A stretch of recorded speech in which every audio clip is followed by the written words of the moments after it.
दिशा classes से जुड़े सभी एस्पिरेंट को दिशा क्लासेस की तरफ से हमारा नमस्कार। तो राजस्थान की जो मोस्ट अवेटिंग विद्या संबल योजना है, जो 19 तारीख को 19/11/2022 को आपको जॉब की ज्वाइनिंग देने वाली है, क्या वो एक तरह से छात्रों के हित में योजना नहीं है? छात्र में मेरा अभिप्राय है, जो अभ्यर्थी सीरियसली तैयारी कर रहे हैं, क्या ये उनके हित में योजना नहीं है? इसी संदर्भ में ये एक छोटा सा वीडियो बनाया है। अगर आप सहमत हैं तो हमें अपना मत जरूर बताएं। विद्या संबल योजना परीक्षा की तैयारी करने वाले अभ्यर्थियों के लिए एक नकारात्मक योजना है। कैसे है, मैं इस चीज को समझाता हूँ। विद्या संबल योजना में वही व्यक्ति अभ्यर्थी अप्लाई कर पाएंगे जिन्होंने अपनी एजुकेशन है वो इंग्लिश मीडियम से। तो कितने विद्यार्थी गांवों के अभ्यर्थी हैं जिन्होंने अंग्रेजी माध्यम से अपनी एजुकेशन, फैकल्टी की योग्यता है, न्यूनतम शैक्षणिक वांछिक अर्हता अंग्रेजी माध्यम में अर्जित की हो? तो अर्जित मीडियम वाले बहुत कम है। आपको पता है, अब इंग्लिश मीडियम के स्कूल पिछले 5-4 सालों से चलने लगे हैं। उससे पहले गाँव में तो सभी स्कूल कॉलेजेज हैं वो हिंदी मीडियम के हुआ करते थे। तो ये कहाँ तक उसको इफेक्ट करेगा, पहले सवाल के बाद दूसरा, क्या मात्र 3.5 माह की नौकरी में आप किसी पक्की नौकरी के साथ समझौता कर रहे हैं? ये अपने आप में एक बहुत बड़ा सवाल और बहुत महत्वपूर्ण सवाल है। दिशा क्लासेज ऐसा क्यों मानता है, मैं यहाँ आपके साथ शेयर करना चाहूँगा। नोटिफिकेशन में उन्होंने ये बात बड़ी क्लियर कर दी कि यह दिशा निर्देश है वो मात्र शैक्षणिक सत्र 2022-23 के लिए, यानी 19/11/2022 को जो ज्वाइन करेगा उसे 28 फरवरी 2023 तक ही पढ़ाने को मिलेगा, क्योंकि मार्च का महीना है वो बोर्ड एग्जामिनेशन का महीना होता है। उसमें classroom study generally board exams की तो होती नहीं, बाकी भी दूसरों के भी एग्जाम होके मार्किंग वगैरह की प्रक्रिया होती है। क्या ये लोग मार्किंग में एंगेज होंगे? तो ये मना कर रखा है कि अध्यापन कार्य के अलावा कोई इनसे प्रशासनिक कार्य या एडमिनिस्ट्रेटिव कार्य यहाँ नहीं कराए जाएंगे। तो 10 महीने नवंबर के, 31 दिसंबर के, 31 जनवरी के और 28 फरवरी के, मात्र ये 3-3.5 महीने हैं जिनमें विंटर वेकेशंस भी आ जाएगी, सर्दी की अवकाश भी आ जाएगा। तो क्या ये सर्दी के अवकाश का पेमेंट करेंगे? बिल्कुल नहीं करेंगे। क्या जो संडेज वगैरह आएंगे उनका अवकाश करेंगे? बिल्कुल नहीं करेंगे। तो मतलब कहने का मतलब है कि बहुत कम अवधि की ये परीक्षा रहेगी। तो 3.5 माह तो अधिकतम बताए मैंने, ये 2 से 2.5 माह की नौकरी है एक तरह से। क्या अधिकतम मानदेय कोई प्राप्त कर पाएगा? जो हमारा तीसरा बिंदु है वो मैं आपको यहाँ से समझाना शुरू करूंगा। आप अगर मेरी बात को समझ पाएंगे तो, ये जो मानदेय है ये प्रति घंटा यानी प्रति 60 मिनट का मानदेय है, यानी 300 रुपये लेवल 1 लेवल 2, 350 रुपये वरिष्ठ अध्यापक प्राध्यापक के, 400 रुपये प्रयोगशाला सहायक के, 300 और शारीरिक शिक्षक के 300। तो ये 60 मिनट का पेमेंट है। हमारे जो विद्यालय बोर्ड में क्लासेज है वो 40 मिनट्स की होती है। मान लो कोई व्यक्ति उदाहरण के लिए इतिहास, राजनीति विज्ञान या भूगोल में प्राध्यापक के रूप में ज्वाइन करता है, तो उसे क्लास 11 और क्लास 12 का एक एक कालांश मिलेगा। एक एक कालांश मतलब 40 + 40 80 मिनट। अधिकतम 400 रुपये का है, तो 400 को जब आप 60 मिनट के 400 है तो 80 मिनट के लगभग 535 रुपये का पेमेंट होगा उसको। 33, 35, 34 इस तरह की कोई रकम उसके लिए होगी। एक दिन के 500 रुपये हैं तो 30 दिन के 5 × 15,000। तो स्कूल तो लगभग 20 दिन लगता है, 10 दिन तो अवकाश हो जाते हैं। तो 20 दिन का तकरीबन 10 से लेके 15,000, यानी मेरा कहने का मतलब है उसको 10 से 15,000 का वेतन मिलेगा। चलो किसी को मान ले अधिकतम 20 से 25,000 का वेतन मिल जाता है। 11-12 के 2-2 सेक्शन है, या 9वीं-10वीं के 2-2 4-4 सेक्शन है। तो पहले से कोई वर्किंग होगा, उसके बाद वैकेंट पोस्ट वाले को काम देंगे, तो वैकेंट को जितना वर्कलोड के हिसाब से देंगे। उसके बाद सेकेंडरी चीज आएगी कि सिलेबस।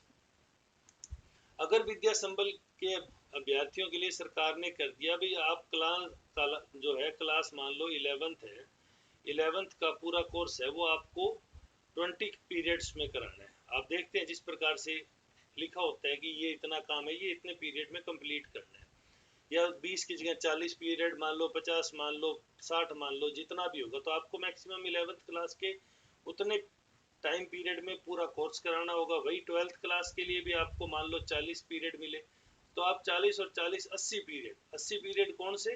40 मिनट्स के। तो 40 मिनट के आप 80 पीरियड अगर आप लेते हैं तो आपको 50 से 60 घंटे का पेमेंट मिलेगा। और 50 से 60 घंटे का पेमेंट है वो लगभग 24,000, 50,000, 50,000 से 60,000 के बीच में मेरा मानना है लगभग सभी अभ्यर्थी है वो सिमट जाएंगे। तो क्या 60,000 रुपए के लिए आप जहाँ भी जिस भी शहर में रह के अपने गांव में जो परीक्षाओं की तैयारी कर रहे हो, जो स्थायी नौकरियों की तैयारी कर रहे हो, क्या आप उनसे समझौता कर पाएंगे? तो ये एक सवाल है जो अभ्यर्थियों को खुद को सोचना है, जो विद्या संबल के लिए बहुत ज्यादा लालायित महसूस कर रहे हैं। तो मैंने यहाँ तीसरा पॉइंट आपसे क्लियर किया भी क्या अधिकतम मानदेय कोई प्राप्त कर पाएगा। तो मेरा तो इसमें मत है कि जिस विद्यालय में बिल्कुल भी टीचर्स नहीं है, ये सिर्फ उन्हीं स्कूल्स में आपको पोस्ट दिला पाएगा, बाकी कोई पोस्ट प्राप्त नहीं होगी। फिर एक अगला सवाल आता है कि जो इस तरह बीच में सेशन के बीच में जो रिक्रूटमेंट जारी किए जाते हैं, उनके वेतन भुगतान में सामान्य तौर पे समस्याएं आती है कि इनको किस मद से, विद्यालय के किस मद से इनको वेतन भुगतान किया जाएगा। तो ये अपने आप में बड़ा पेचीदा हो जाएगा कि हालांकि फाइनेंस डिपार्टमेंट से सरकार अप्रूवल लेके अगर कोई फंड जारी कर देगी तो डेफिनेटली उस फंड से भी वेतन भुगतान हो जाएगा, लेकिन अभी ये चीजें थोड़ा क्लियर नहीं है कि किस मद से भुगतान होगा। तो ये इसलिए अपने आप में बड़ी एक हो जाएगी कि जब वेतन नहीं मिलेगा और आप काम पे जाएंगे तो आपको खुद को इस चीज को लेके थोड़ा सा होगा, और अगर वेतन समय पे भी मिलता है तो उसकी मात्रा इतनी कम है कि 2023 जो राजस्थान में विधानसभा का साल है, जिस साल एक्सपेक्ट कर रहे हैं तकरीबन 1 लाख के करीब पक्की नौकरियां अलग अलग विभागों में बजट के बाद जारी की जाएंगी। क्योंकि आपने देखा है माननीय मुख्यमंत्री जी बार बार इस चीज का उच्चारण कर रहे हैं कि इस बार का बजट है वो युवा केंद्रित होगा और युवा को सर्वाधिक आवश्यकता है रोजगार की। तो यानी ये युवा केंद्रित बजट में आप कितनी भर्तियां, नौकरियां प्राप्त करने के अवसर हैं वो इन छोटी मोटी टेम्परेरी जॉब के पीछे गवा सकते हैं। ये वीडियो बनाने का उद्देश्य हमारा यही था। फिर अन्य महत्वपूर्ण बातें, तो इसमें मैक्सिमम 65 ईयर एज रखी है। अब रेलिवेंसी देखिए कि आज से 30 वर्ष पहले जिन लोगों ने स्नातक की या स्नातकोत्तर परीक्षा उत्तीर्ण की, तब कितने जो कॉलेज इंस्टीट्यूट थे वो इंग्लिश मीडियम थे।